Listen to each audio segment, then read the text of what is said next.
그런 것들을 쭉 제가 경험적인 부분하고 그다음 이론적인 부분하고 한 두세 가지로 제가 분류를 해가지고 말씀드려 볼게요. 그래서 지금 다 관심을 두신 분들이 많으시다고 또 들었고 또 실제로 한 20, 30년 이상 다 하신 분도 계시는데 제가 사실 뭐 그건 연식으로 치면 이 자리에 설 자격도 없습니다. 저도 물론 이제 일찍부터 일을 시작하다 보니까 저도 이제 횟수가 한 20년이 넘게 됐어요. 근데 그 과정에서 제가 나름대로 이제 겪었던 것들을 쭉 들어보시면 거의 많은 부분에 공감을 하실 겁니다. 그러니까 제가 공부를 이쪽에 관심을 두었을 때가 1983년도부터였어요. 83년도부터 이쪽에 명리에 관련된 출판된 서적들을 쭉 이제 읽기 시작했는데 그때 한참 그냥 책 외우면 되는 줄 알고 그냥 그때는 막 좋다는 책만 있으면 막 그냥 사서 모은 거예요. 그때 84년도 때 제가 바로 이 동조면 이 청계천이 5가 있죠. 이게 뭐 헌책방 상가가 있었다고요. 지금도 있을 거예요 아마. 그렇죠. 예. 거기에서 예. 그냥 뭐 헌책에서 그 역학 쪽에 나온 책들 있으면 싸그리 다 그냥 수집을 하셔야겠죠. 예. 그래가지고 그 책들을 하나하나씩 이제 읽고 뒤에는 이제 한 권을 읽을 때는 힘들어도 두 권, 세 권 이렇게 쌓이니까 막 뒷날에는 그냥 한 2, 3일이면 한 권씩 그냥 보게 되고 또 그 다음에 이제 옛날 옛글이 아닌 것들 새로 이제 현대문으로 되어 있는 책들 있죠. 그게 이제 뭐 여러 가지 용도로 나왔겠지만 그런 책들은 정말 하루면 보는 거예요. 그리고 나서 제가 어떤 필요에 의해서 85년도부터 제가 개업을 하게 된 거죠. 먹고 살아야 되니까. 먹고 살기 위해서 제가 85년도에 일을 시작하면서 느낀 게 뭐냐. 책하고 현실하고 너무 다르다 이거죠. 너무 다른 것도 문제고 안 맞는 것도 문제고. 그런데 제가 손님들하고 항상 어떻게 싸우느냐. 책에 이렇게 되어 있다 이거예요. 책에. 봐라. 예? 책에 있지 않느냐. 그 당시는 이제 책이 거짓말한다고 생각 못 한 거죠. 예. 그래서 그때 이제 그런 어떤 문제점들을 느끼면서 야, 이게 뭔가 원리나 이치는 분명히 있을 것인데 이게 구학들이 뜻을 제대로 잘 전하지 못했거나 실제 현대 사회와 어울려서 쓸 수 있는 그 이론이 아니다. 예. 생각이 거기까지 이르게 된 거죠. 생각이 거기까지 이르면서 제가 86년, 87년도에 이제 군생활 하면서 이제 명리학에 좋다는 책들 있죠. 좋다는 책들을 쭉 여러 권을 구해가지고 따블백 안에 막 그냥 항상 넣고 다녔죠. 그러니까 남들보다 따블백이 더 크죠. 네. 거기서 틈날 때마다 읽은 거예요. 틈날 때마다 읽으면서 옛글들을 제가 노트를 하면서 서브노트를 하면서 정리를 해보고 그래 이제 누군가 보러 오면 죽여버린다 이거예요. 다 맞출 거다. 그렇게 생각하고 있는데 어느 날 그 안에서도 군 안에서도 막 소문이 난 거예요. 막 소문이 나가지고 막 그냥 그 쉬는 날이 되고 하면 거기 뭐 연대나 사단 이런 데서 막 장교들이 내려와가지고 그분들이 막 이제 좀 자기 것 좀 봐달라고. 그런 데서 이제 자꾸 보다 보니까 뭐 넣느냐. 소위 말빨은 넣는 거예요. 말빨만 자꾸 넣는 거예요, 이게. 이게 실제로 이제 손님들 중에 아주 예리한 분들은 뭐냐. 저 사람은 이빨이다. A라는 사람이 오나 B라는 사람이 오나 시험은 똑같아, 레퍼토리가. 근데도 감사합니다, 선생님. 하거든요.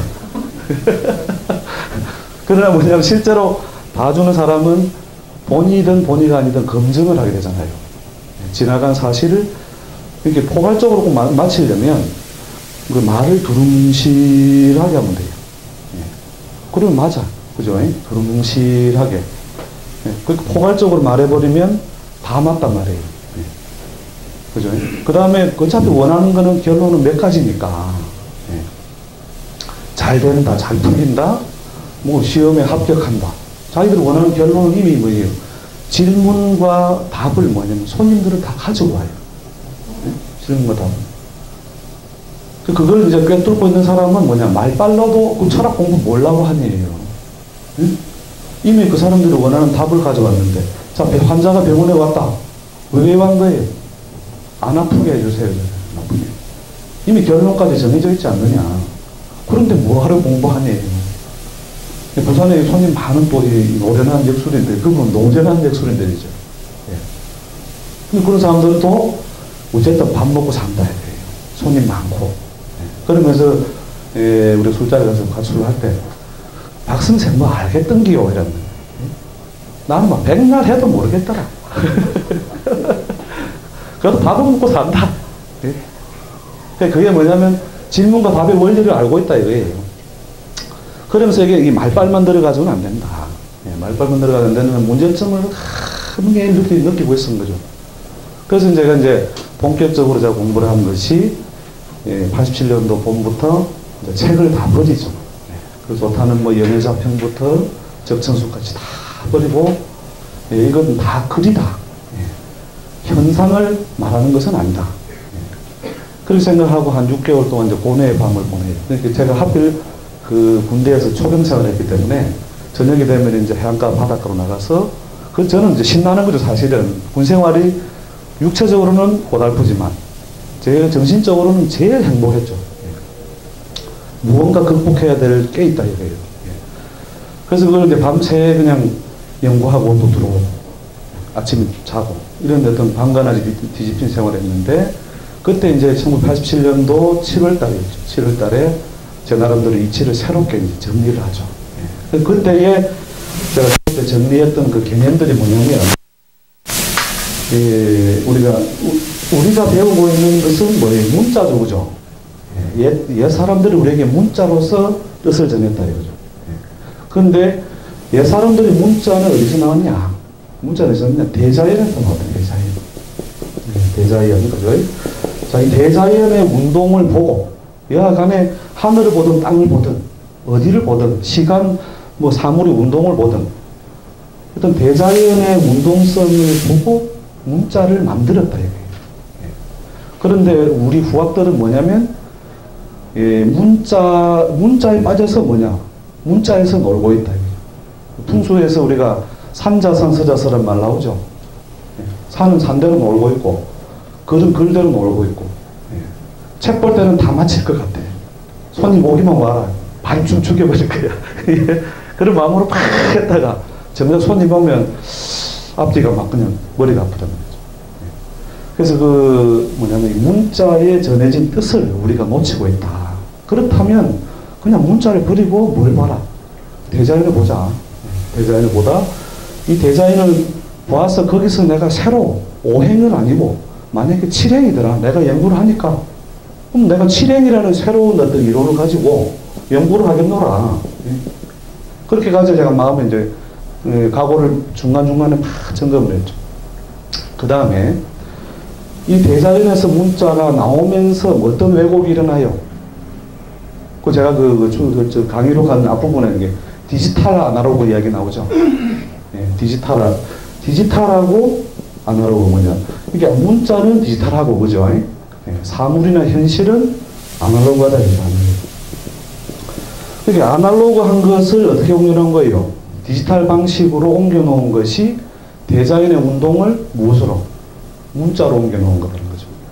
자, 그 다음에 여기서 이제 문자에서 우리가 대자연의 운동으로 다시 디지털에서 아날로그로 해석을 가면서 뭐가 생겨요? 왜곡이 생기죠, 왜곡. 그 왜곡을 충분히 알고 있어야 된다. 이게 뭐냐면 우리가 입춘이 지나면 바로 봄날이 돼요? 아니면은 어떻게 돼요? 봄날이 입춘은 지났지만 날이 추웠다가 풀렸다가 몇 번을 거듭하고 난 뒤에 어떻게 해요? 현실로 드러나죠. 여기서 이제 뭐냐면 옛 사람들이 기준을 정해서 이렇게 바꿔놓은 것은 디지털한 문자다 이거죠. 이 디지털한 것이 어떻게 해요? 아날로그한 것으로 그대로 다시 재해석되려면 이 사이에 생기는 시간 왜곡을 볼 수 있어야 된다 이거죠. 시간 왜곡. 그래서 이 시간 왜곡을 충분히 염두에 두고 뭘요? 이게 방향성을 정확하게 빼고 있다면 묻는 사람이 지금 자기가 가지고 온 질문이 이런 질문은 뭔데 나는 뭐냐면 더 뒤에 거를 보고 이야기하고 있는 거예요. 거기서 이제 뭐냐면, 물을 온 사람에게 순간의 감동을 일부러 안 주는 거죠. 일부러 안 주는데, 세월이 흐른 뒤에 반드시 그것을 다시 자기가 현실로 확인하게 된다는 거죠. 그래서, 지금은 아니라도 반드시 이때 이렇게 된다. 그걸 크게 반드시 끌고 가게 되는 어떤 방향성을 더 먼저 알고 있어야 된다는 것이죠. 그래서 이런 부분을 우리가 제일 먼저 전제를 해두지 않으면 항상 해석에 있어서 문자적인 오류에 빠진다는 거죠. 문자적인 오류. 그래서 이런 문자적인 오류를 제일 먼저 벗어나라는 거죠. 이렇게. 문자 이전에 대자연이 있었고 대자연 속에 있는 운동을 문자로 옮긴 것이다. 자, 그것은 이제 대자연의 운동이 그러면은 결국 이제 이 대자연의 운동하는 것이 뭐냐? 운동이 뭐냐? 변화하고 여기를 변화. 그죠?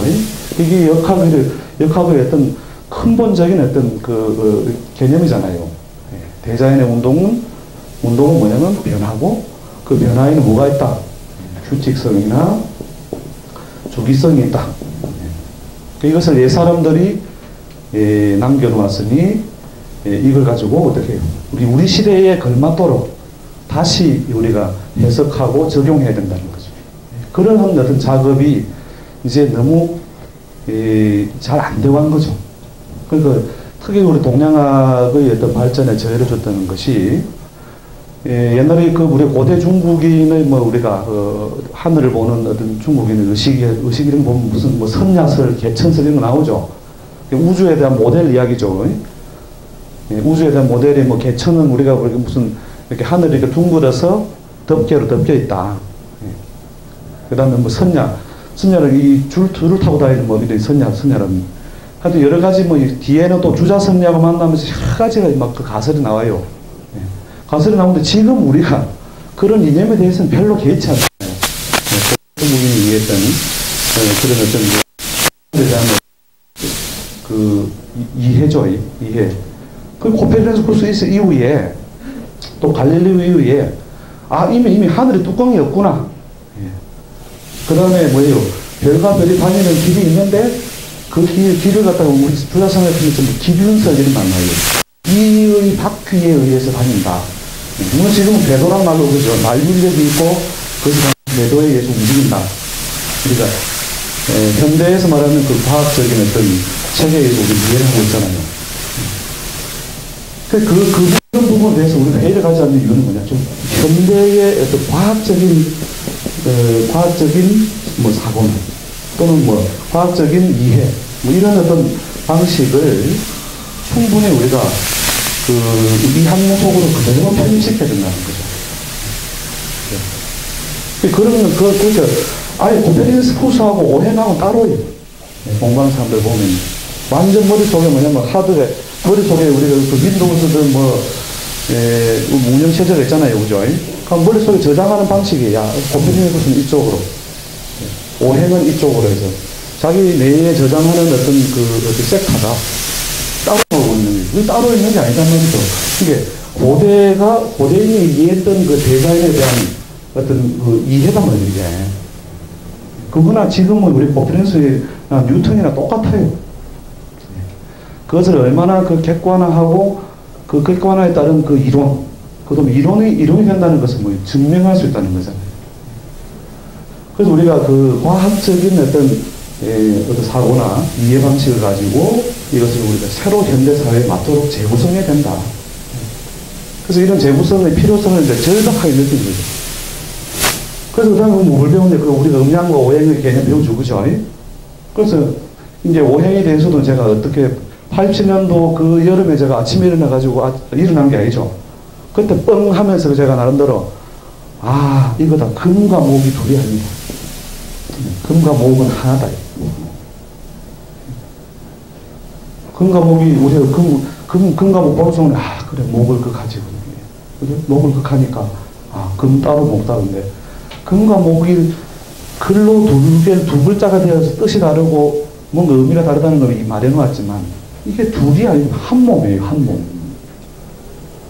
금과 목이 무슨 차이냐면 운동성이나 방향성 차이에요. 운동성 방향성 차이. 그 금은 뭐냐면 무거워져서 떨어지는, 그죠? 목은 뭐예요? 가벼워져서 솟구쳐 오르는 거예요.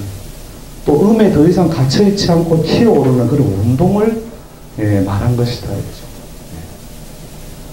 그래서 우리 오행을 처음 배울 때도 가장 심한 왜곡이 발생하는 게 뭐냐면, 이 오행이란 말은 오소론이 아니에요. 오소.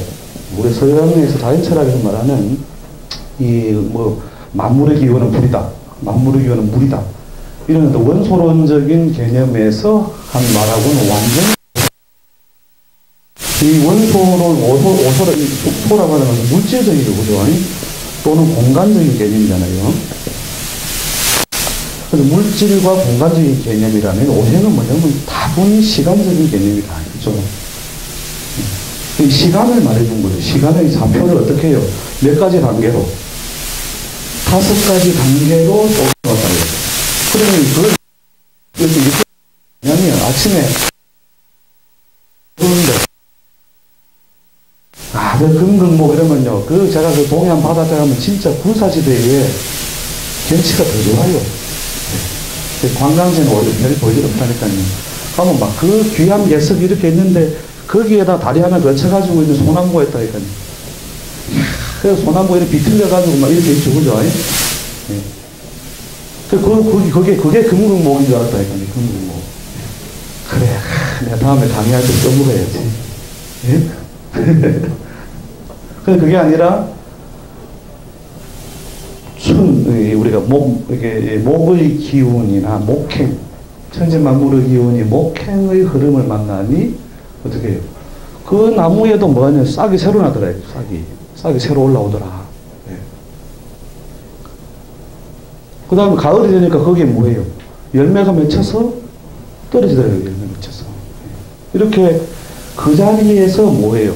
운동의 방향성이 바뀌어서 가는 방향 따라서 무엇을 적용한 것이다? 금운동, 목운동. 그 다음에 금행, 목행. 그래서 그걸 5단계로 나누니까 뭐가 된다? 오행이 돼요. 오행. 5단계로.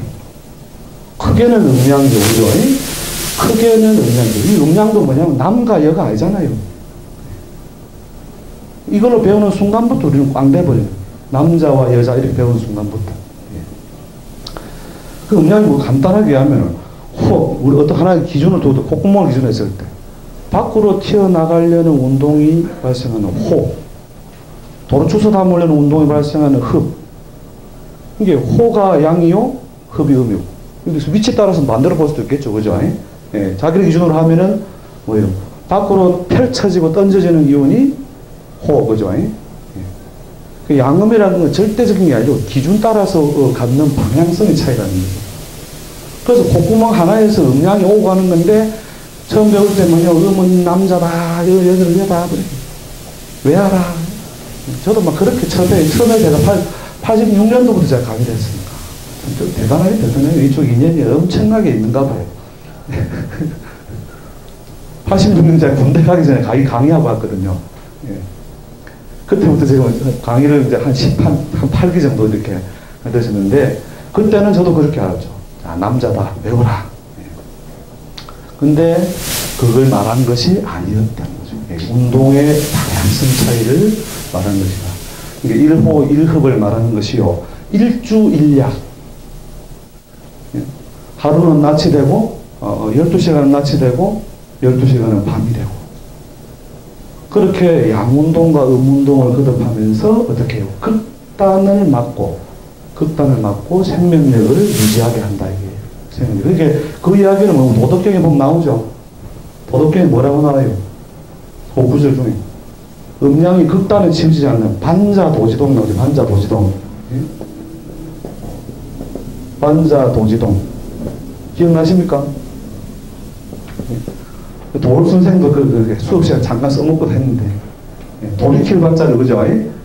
되돌아오는 것은 도의 움직임들, 그죠? 반자도지동. 그러니까 제일 뭐예요? 추웠다가. 그 극단에 이르면 다시 다시 양이 점점하여 오고, 우리 지금 하지 며칠 안 지났죠, 그죠? 이렇게 하늘에서 양의 길이가 가장 길어졌다가, 다시 뭐예요? 더 이상 치우치지 않고. 극단으로 가면 무조건 생명력을 잃는 거죠. 예. 생명력이란 뭐냐? 살아있다는 게. 움직임이 있다는 거죠. 움직임이 있다. 우리가 산 것과 죽은 것의 차이가 여러 가지로 기준 삼을 수 있는데, 예, 우리가 뭐 유기대사가 있느냐 없느냐부터 생물학적으로 그렇게 이야기하지만, 예, 이 대자연의 어떤 기준으로 기준에 있을 때는 스피드 차이가 있죠. 이게 움직임이 있으면 살아있는 것이요. 그 다음에 움직임이 없으면 죽은 것인데, 덥거나 춥거나 어떤 방향성이나 운동성이 극단에 이르러서 되돌아오지 않으면 그건 죽은 거다 이거죠. 예. 그래서 살아있다는 것의 어떤 조건을 뭐냐면 이 음양오행이라고 하는, 그래서 그 단계로 쪼개놓은 것이 음양이나 오행에 대한 말씀이죠. 자, 그런데 지금 뭐 빨리 2초 하자 빨리 끝내고 가고 싶은데, 저건 대충 들은 것도 같은데, 제가 왜 이야기를 하느냐. 예, 이 명리를 공부하면서 이 오행론을 배우면서부터 이제 눈이 하나 싹 실명이 됩니다. 예. 첫 번째, 오행론 어떤 개념에서 오행론을 오소론으로 움직인 개념으로 배운다. 여기서부터 눈이 이제 실명이 돼요. 예. 그러니까 첫 번째, 오소론적인 이해. 예. 그 다음 두 번째 뭐냐면, 오행론이라는 것은 어떤 자연운동을 어떻게 몇 단계로 5단계의 운동성을 나눠놨죠. 자, 우리가 명리에서 주로 쓰고 있는 간지는 몇 개예요? 그러니까 간지 22개고 천간만 해도 몇 개예요? 10개죠, 10개. 자, 천간 10개도 우리가 배울 때, 명리 배울 때 갑을등정 무기경신인계를 배우죠, 그죠? 자, 갑을등정 무기경신인계 이걸 배울 때 갑은 목이 양에 속한다 이렇게 떠드는 순간 벌써 실명이에요, 실명. 형이 좀 심하죠. 공부 많이 하는 사람이 지랄병 하네. 그럼 어떻게 되오란 말이냐. 갑은 뭐냐면 신출하고 신출. 조충이라 계절로 치면은 조충하고 음기에 갇혀있지 못하고 톡 튀어나오는 거죠. 그죠? 이 갑은 운동이란, 갑은 뭐냐면 목이 아니다 여기에요. 나무가 아니고 그 어떤 운동성을 말하는데 신출하고, 예. 갇혀있다가 뭐예요? 개에 갇혀있죠, 그죠? 개라고 하는 것은 계절적으로 어떤 계절? 예. 늦은 겨울에 만물이 제대로 어떻게 안으로는 힘을 꽉 쌓고 있다가 구부려 있다가 어떻게 딱 튀어나갈 준비하고 있는 거죠. 예. 그 개를 갖다 숲니다 이렇게 말하는 순간부터 바로 눈탱이가 때리는 거죠. 예. 그렇게 배운 사람들에게 와 저게 무슨 말이냐 이렇게 처음에 이제 그런 개념을 바꾸는 때가 굉장히 힘들어요. 그러니까 아예 그냥 우리 컴퓨터처럼 폼에 탁 오면 더 좋다니까요. 폼에서 탁 오면. 그래서 그 모차르트가 그 제자를 받을 때 어떻게 합니까? 예, 제자한테 와서 저는 피아노를 전혀 모릅니다. 이러면 수업료가 없어요. 수업료 면제.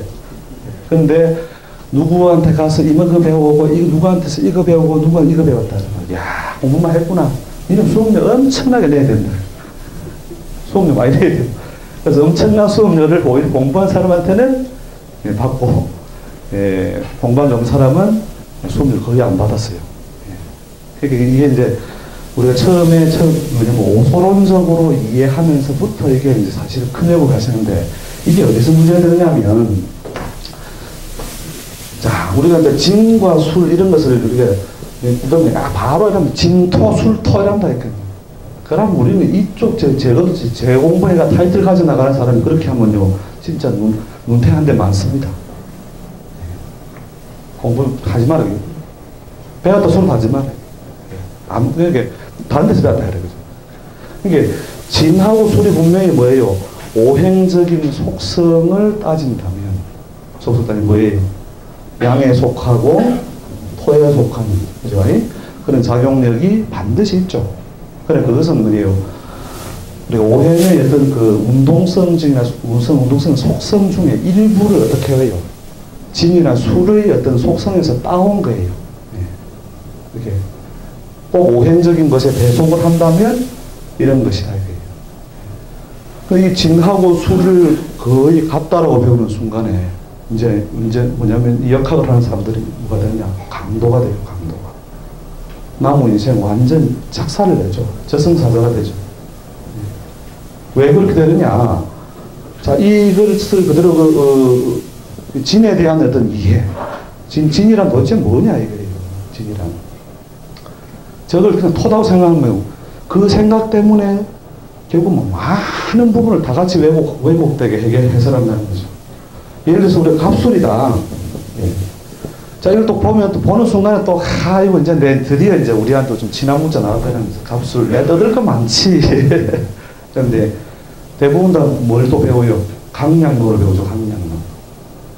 격용을 배우면서 일단 신왕, 신강, 이걸 따져야 된다. 원령의 세력이 있고, 그걸 따져야 된다. 이걸 안 배운 놈이, 격용론을 안 배운 놈은 사주팔자를 떠들 자격이 없다. 이렇게 배워가지고 떠들 게 점점 많아져요. 글자를 적으면 적을수록. 그런데, 우리가 자축인무 진사오면 신유술에서 지지에서 말하는 이 술의 어떤 뜻이나 의미는 그 토를 말하는 게 아니에요. 이것에 대한 이해를 하려면 결국 뭐냐? 12운성에 대한 이해가 없으면 안 된다. 12운성. 술은 뭐예요? 갑은 양하고, 그죠? 12운성을 따져보면, 그죠? 갑은 양하고, 을은 묘하고, 그죠? 을은 묘하죠? 병은 뭐예요? 입과잖아요. 그죠? 묘고, 그죠? 정은 어떻게 해요? 양지에 해당하고, 그죠? 그래서 뭐냐면, 예를 들어서, 갑이 양한다는 말은 무슨 말이냐면, 신출할 놈이죠. 갑이라는 거예요. 밖으로 딱딱함이 남아있는데, 지가 톡 튀어나오려고, 신출하려고 하는 운동세 가진 놈인데, 겨울에 눈을 맺는 것 같아요. 나무에. 우리가 봄에 아주 보드라운 초목이 어떻게 해요? 그 딱딱한 껍질을 찍고 이렇게 나오죠. 누가 그렇게 하는 거예요? 디자인이, 만든 디자인이 그렇다 이거죠. 근데 그때 언제부터 이 수월에 이르면 벌써 나올 준비를 다 겨울 눈을 내보세요. 특히 목련 같은 거 봐보세요. 목련 다 나가려고 눈을 톡 튀어놓고 있다니까요. 그러나 갑의 운동이 일어난 것은 아니다 이거죠. 그 다음에 을은 뭐예요? 여러분 아시다시피 을이 뭐예요? 활목이 되려 배우죠. 그죠? 살아있는 생목이요 활목이다. 그럼 생목 활목을 나무에 비유한다면 우리 지엽과 같은 거죠. 그죠? 지엽. 그 지엽이 어떻게 해요? 그 활동력을 가장 위축된 모양으로 하여 그 모양이 대체로 묘의 어떤 문기와 같다 이거예요. 그러니까 술 하나를 볼 때에 뭘 볼 줄 알았냐면 동시에 갑을병정 무기경신 인계가 어떻게 움직이고 해요. 항상 뭐냐면은 갑의 자월이 되든 축월이 되든 인월이 되든 그 달에도 천지 만물의 존재 양식은 다 있다 이거예요. 그러니까 술 하나를 보더라도 이때 뭐예요? 갑을병정 무기경신계가 어떻게 펼쳐지고 닫혀져 있는 모양을 잘 보라 이거예요. 그렇게 닫히고 열린 것을 다 설명해야 돼요. 알고 보면. 그게 다 보이면, 이제 술에 대한 술행이죠. 술행. 술의 단계로 갈 때에 자연에 이루어지는 변화는 이러하다. 이것이 보편적으로 어떻게 사람들에게 운세적으로 영향을 줄 때 이러한 결과가 온다. 이게 이제 숙련이 되죠. 숙련. 이게 결국 마스터라는 것은 그냥 숙련되어 있다. 그런 것에 대한 이야기. 그렇게 하면 이제 여러분이 이제 2초를 이제 드디어 뜯어가기 시작하는 거죠. 그러니까, 처음부터 이게 무엇부터 출발해야 되냐면, 이 갑을 병정 무기경신계가 무엇이 아니고, 오소가 아니다. 원소가 아니다. 자연의 운동을 어떻게 해요?